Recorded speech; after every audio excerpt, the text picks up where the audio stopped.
পালিয়ে গেছে।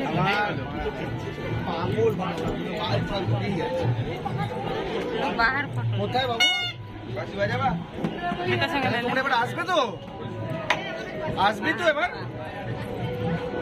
আমরা এখন রমেশ সতীশ মারা কোথায় আছিস? হ্যাঁ, দত্ত ক্লিনিক ভাই, আরো ঢুকে ডান দিকে। ও দত্তগিনি, আমি যাচ্ছি, দত্তগিনির সামনে যাচ্ছি,